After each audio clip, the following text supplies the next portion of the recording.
ವಿದ್ಯಾರ್ಥಿಗಳೇ, ದ್ವಿತೀಯ PUC ಇತಿಹಾಸ ಪಾಠಗಳ 6ನೆಯ ಸರಣಿಗೆ ನಿಮಗೆಲ್ಲ ಆತ್ಮೀಯ ಸ್ವಾಗತವನ್ನು ಕೋರುತ್ತೇನೆ. ಇಂದಿನ ಬೋಧನಾ ಘಟಕ ಸಾಹಿತ್ಯಾಧಾರಗಳು, ಲಿಟರರಿ ಸೋರ್ಸಸ್.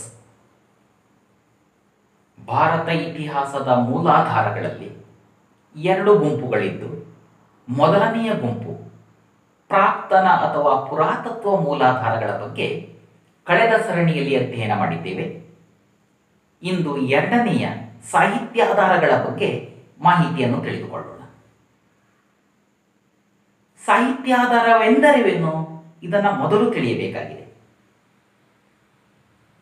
ಮರದ ತೊಗಟೆ, ತಾಳೆ ಎಲೆ, ಕಾಲಾಂತರದಲ್ಲಿ ಕಾಗದಗಳ ಮೇಲೆ ಬರೆದ ದಾಖಲೆಗಳು ಅಥವಾ ಗ್ರಂಥಗಳನ್ನು ಸಾಹಿತ್ಯಾಧಾರಗಳು ಎನ್ನುವರು. ಈ ಸಾಹಿತ್ಯಾಧಾರದಲ್ಲೂ 2 ವಿಭಾಗಗಳನ್ನು ಮಾಡಲಾಗಿದೆ. ಒಂದು ದೇಶೀಯ ಸಾಹಿತ್ಯ, ಇಂಡಿಜಿನಸ್ ಲಿಟರೇಚರ್. ಇನ್ನೊಂದು ವಿದೇಶಿಯರ ಬರವಣಿಗೆಗಳು, ಫಾರಿನ್ ಅಕೌಂಟ್ಸ್. ಈಗ ಇದರಲ್ಲಿ ಮೊದಲನೆಯದು ದೇಶೀಯ ಸಾಹಿತ್ಯ. ಹೆಸರೇ ಸೂಚಿಸುವಂತೆ ದೇಶೀಯ ಲೇಖಕರು, ವಿದ್ವಾಂಸರು ಬರೆದ ಬರವಣಿಗೆ ಅಥವಾ ಗ್ರಂಥಗಳು ದೇಶೀಯ ಸಾಹಿತ್ಯ. ಈ ದೇಶೀಯ ಸಾಹಿತ್ಯದಲ್ಲೂ ಮತ್ತೆ 2 ಭಾಗಗಳಿವೆ. ಒಂದು ಧಾರ್ಮಿಕ ಸಾಹಿತ್ಯ, ಇನ್ನೊಂದು ಲೌಕಿಕ ಸಾಹಿತ್ಯ. ಧಾರ್ಮಿಕ ಸಾಹಿತ್ಯವೆಂದರೆ ಹೆಸರೇ ಸೂಚಿಸುವಂತೆ ಧರ್ಮಗಳಿಗೆ ಸಂಬಂಧಿಸಿದ ಸಾಹಿತ್ಯ. ಉದಾಹರಣೆಗೆ ಪ್ರಾಚೀನ ಋಷಿ ಮುನಿಗಳು ರಚಿಸಿದ ವೇದಗಳು, ಪುರಾಣಗಳು, ಉಪನಿಷತ್ತುಗಳು, ಅರಣ್ಯಕಗಳು, ಬ್ರಾಹ್ಮಣಕಗಳು, ಮಹಾಕಾವ್ಯಗಳಾದ ರಾಮಾಯಣ, ಮಹಾಭಾರತ ಇತ್ಯಾದಿಗಳು. ಜೊತೆಗೆ ಜೈನ ಮತ್ತು ಬೌದ್ಧ ಸನ್ಯಾಸಿಗಳ ಕೃತಿಗಳು, ಬೌದ್ಧ ಧರ್ಮದಲ್ಲಿಯ ತ್ರಿಪಿಟಕಗಳು, ಜೈನ ಧರ್ಮದಲ್ಲಿಯ ಅಂಗ ಉಪಾಂಗಗಳು. ಇದರ ಜೊತೆಗೆ ಅನೇಕ ಜೈನ ವಿದ್ವಾಂಸರು, ಉದಾಹರಣೆಗೆ ವಿದ್ಯಾನಂದಿ, ಅಜಿತ ಸೇನಾಚಾರ್ಯ, ಪೂಜ್ಯಪಾದ ಮುಂತಾದವರು ರಚಿಸಿರುವಂತಹ ಆ ಕೃತಿಗಳು ಭಾರತ ಇತಿಹಾಸ ರಚನೆಯಲ್ಲಿ ಮಹತ್ವದ ಪಾತ್ರವನ್ನು ನಿರ್ವಹಿಸಿದೆ. ಇನ್ನು 2ನೆಯದಾಗಿ ಲೌಕಿಕ ಸಾಹಿತ್ಯ.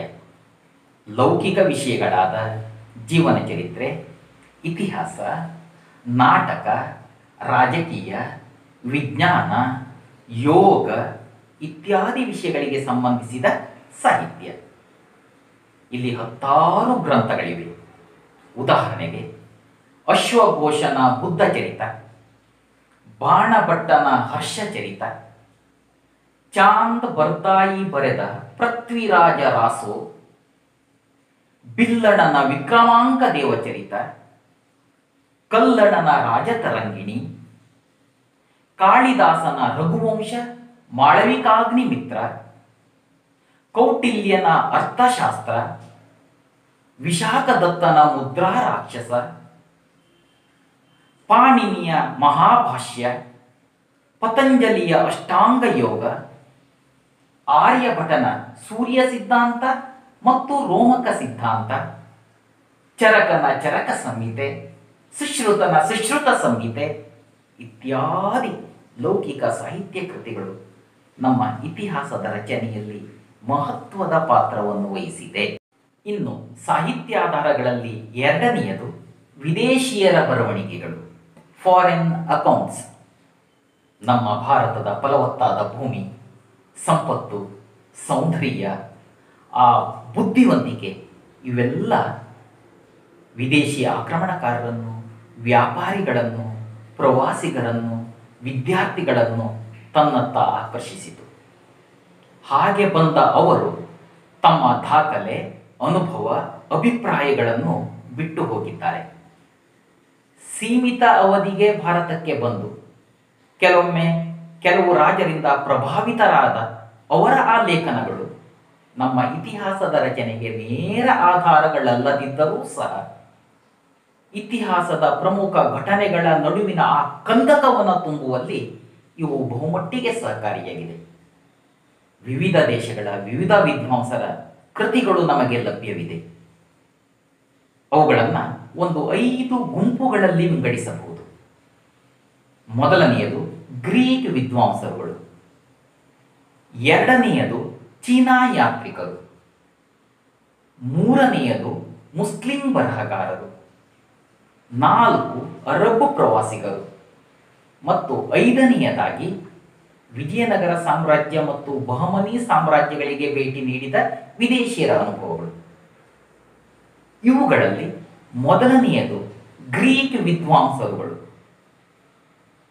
ಗ್ರೀಕ್ ವಿದ್ವಾಂಸರುಗಳಲ್ಲಿ ಮೆಗಾಸ್ತನಿಸನಿಗೆ ಮೊದಲನೆಯ ಸ್ಥಾನ ಸಲ್ತಿದೆ. ಮೆಗಾಸ್ತನಿಸನ ಇಂಡಿಕಾ ಕೃತಿಯಲ್ಲಿ ಮೌರ್ಯರ ಕಾಲದ ಬಗ್ಗೆ ಮಾಹಿತಿ ಇದೆ. ಇನ್ನೊಬ್ಬ ವಿದ್ವಾಂಸ ಟಾಲೆಮಿ, ಅವನು ತನ್ನ ಜಿಯಾಗ್ರಫಿ ಗ್ರಂಥದಲ್ಲಿ ಪ್ರಾಚೀನ ಭಾರತದ ವಾಣಿಜ್ಯ ಸಂಬಂಧಗಳ ಬಗ್ಗೆ ಮಾಹಿತಿಯನ್ನು ನೀಡಿದ್ದಾನೆ. ಇನ್ನೊಬ್ಬ ವಿದ್ವಾಂಸ ಪ್ಲಿನಿ, ಈತನ ಕೃತಿ ನ್ಯಾಚುರಲ್ ಹಿಸ್ಟೋರಿಯಾ. ಇಲ್ಲಿ ಭಾರತ ಮತ್ತು ರೋಮಗಳ ನಡುವಿನ ಸಂಬಂಧಗಳ ಬಗ್ಗೆ ಮಾಹಿತಿ ಇದೆ. ಇನ್ನೊಂದು ಕೃತಿ ದೊರೆತಿದೆ, ಅನಾಮಿಕ ಬರೆದಿರುವಂಥದ್ದು, the Periplus of the Erythraean sea. ಇಲ್ಲಿ ಪ್ರಾಚೀನ ಭಾರತದ ನಗರಗಳು, ಅಲ್ಲಿಯ ಕಡಲ ತೀರಗಳು, ರಾಜರು ಮತ್ತು ಅಂದಿನ ಉತ್ಪಾದನೆಗಳ ಬಗ್ಗೆ ಮಾಹಿತಿ ದೊರೆತಿದೆ. ಹೀಗೆ ಈ ಎಲ್ಲ ಆಧಾರಗಳು ಇತಿಹಾಸದ ರಚನೆಗೆ ಸಹಕಾರಿಯಾಗಿ. ಎರಡನೆಯದಾಗಿ ಚೀನಾ ಯಾತ್ರಿಕರು. ಈ ಯಾತ್ರಿಕರಲ್ಲಿ 3 ಪ್ರಮುಖರಾಗಿದ್ದಾರೆ, ಪಾಹಿಯಾನ್, ಹುಯೆನ್ಸಾಂಗ್ ಮತ್ತು ಇತ್ಸಿಂಗ್. ಸಾಶ 5ನೇ ಶತಮಾನದಲ್ಲಿ ಭಾರತಕ್ಕೆ ಬಂದ ಪಾಹಿಯಾನನು ತನ್ನ ಗೋ ಖೋ ಕಿ ಕೃತಿಯಲ್ಲಿ ಅಂದಿನ ಕಾಲದ ಮೌರ್ಯರ ಬಗ್ಗೆ, ಅದರಲ್ಲೂ ಅಶೋಕನ ಅರಮನೆಯನ್ನು ಬಹಳ ಚೆನ್ನಾಗಿ ವರ್ಣಿಸಿದ್ದಾನೆ. ಇದರ ಜೊತೆಗೆ ಗುಪ್ತರ ಆಡಳಿತದ ಬಗ್ಗೆಯೂ ಸಾಕಷ್ಟು ಮಾಹಿತಿಯನ್ನು ನೀಡಿದ್ದಾನೆ. ಆ ನಂತರ 7ನೇ ಶತಮಾನದಲ್ಲಿ ಭಾರತಕ್ಕೆ ಬಂದ ಹುಯೆನ್ಸಾಂಗ್ ಸುಮಾರು 18 ವರ್ಷಗಳ ಕಾಲ ಭಾರತದಲ್ಲಿದ್ದು ಇಡೀ ದೇಶಾದ್ಯಂತ ಸಂಚಾರ ಕೈಗೊಂಡಿದ್ದಾನೆ. ಉತ್ತರ ಭಾರತದ ಹರ್ಷವರ್ಧನ, ದಕ್ಷಿಣ ಭಾರತದ ಇಮ್ಮಡಿ ಪುಲಕೇಶಿ ಇಬ್ಬರ ಆಸ್ಥಾನಕ್ಕೂ ಭೇಟಿ ನೀಡಿದ್ದ. ಅವರಿಬ್ಬರ ನಡುವಿನ ನರ್ಮದಾ ಕಾಳಗದ ಬಗ್ಗೆ ಅತಿ ಚೆನ್ನಾಗಿ ವರ್ಣಿಸಿದ್ದಾನೆ. ಇನ್ನೊಬ್ಬ ಇತ್ಸಿಂಗ್, ಈತನು ಸಹ 7ನೇ ಶತಮಾನದಲ್ಲಿ ಭಾರತಕ್ಕೆ ಬಂದಿದ್ದು, ಆತನು ಭಾರತದ ರಾಜಗೃಹ, ಕಾಶಿ, ನಳಂದ ಇತ್ಯಾದಿ ನಗರಗಳ ಬಗ್ಗೆ ಸಾಕಷ್ಟು ಮಾಹಿತಿಯನ್ನು ನೀಡಿದ್ದಾನೆ. ಇನ್ನು ಮೂರನೆಯದಾಗಿ ಮುಸ್ಲಿಂ ಬರಹಗಾರರು. ಫಿರ್ದೋಸಿಯ ಶಹನಾಮ, ಬಾಬರನ ಬಾಬರ್ನಾಮ, ಜಹಾಂಗೀರನ ಜಹಾಂಗೀರ್ನಾಮ, ಅಬುಲ್ ಫಜಲನ ಅಕ್ಬರನಾಮ ಇತ್ಯಾದಿ ಕೃತಿಗಳು ಭಾರತದ ಇತಿಹಾಸ ರಚನೆಗೆ ಸಹಕಾರಿಯಾಗಿದೆ. 4ನೆಯದಾಗಿ ಅರಬ್ ಪ್ರವಾಸಿಗರು. ಇವರಲ್ಲಿ ಸುಲೈಮಾನ್, ಅಲ್ಬರುನಿ, ಇಬ್ನ ಬತೂತ್ ಮುಂತಾದವರ ಬರಹಗಳು ನಮ್ಮ ಇತಿಹಾಸದ ರಚನೆಗೆ ಸಹಕಾರಿಯಾಗಿದೆ. 5ನೆಯದಾಗಿ ವಿಜಯನಗರ ಮತ್ತು ಬಹಮನಿ ಸಾಮ್ರಾಜ್ಯಕ್ಕೆ ಭೇಟಿ ನೀಡಿದ ವಿದೇಶಿಗರು.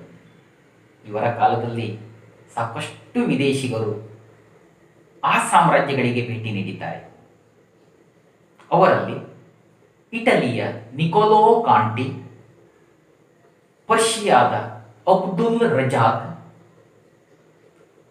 ಪೋರ್ಚುಗಲ್ನ ಬಾರ್ಬೋಸಾ ಮತ್ತು ಡೊಮಿಂಗೋ ಪೇಸ್ ಮತ್ತು ರಷ್ಯಾದ ನಿಕಿಟಿನ್ ಪ್ರಮುಖರಾಗಿದ್ದಾರೆ.